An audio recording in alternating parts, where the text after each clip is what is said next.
ஆனால் முதலமைச்சரை பொறுத்தவரை நான் அரசியல் பேச விரும்பலீங்கன்னா இந்த கேள்விகள் நான் பதில் சொல்றேங்கன்னா, முதலமைச்சரை பொறுத்தவரை சமீபத்தில் இந்து பத்திரிகையில் ஒரு கட்டுரை போட்டிருந்தாங்க.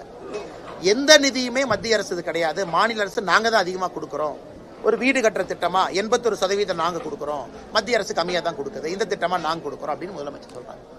இன்னைக்கு முதலமைச்சர் அவர்கள் இந்த ஆர்கியூமெண்ட்ல போறாருன்னா, ஆமாம் நிறைய திட்டங்கள் 60-40 ரேஷியோ, அதாவது மத்திய அரசு மாநில அரசு இரண்டும் சேரும் பொழுது மாநில அரசு 60%, மத்திய அரசு 40% இருக்கு. பெரும்பாலான திட்டங்கள், நிறைய திட்டங்கள் 50-50% இருக்கு. மத்திய அரசு 50, மாநில அரசு. நிறைய திட்டங்கள் மத்திய அரசு மட்டுமே 100% இருக்கு. இப்ப ஒரு பக்கம் இவர் எல்லாரும் இணைஞ்சிருக்கணும் அப்படின்னு சொல்ற முதலமைச்சர் ஏன் மத்திய அரசினுடைய 100% மத்திய அரசு ஃபண்ட் பண்ற திட்டத்தை ஏன் சொல்ல மாட்டார்? நேஷனல் ஹைவே மத்திய அரசு 100% ஃபண்ட் பண்றாங்க, போர்ட் மத்திய அரசு 100% கொடுக்குறாங்க. ஏன் அதை பேசாம ஒரு 4-5 திட்டத்தை மட்டும் எடுத்து இது மத்திய அரசு கொஞ்சம் கொடுக்குறாங்க, நாங்க நிறைய கொடுக்குறோம், ஏன் அரசியல் பண்ண முதலமைச்சர் விரும்புகின்றார்கள் அப்படின்னு தான் நாங்க திரும்ப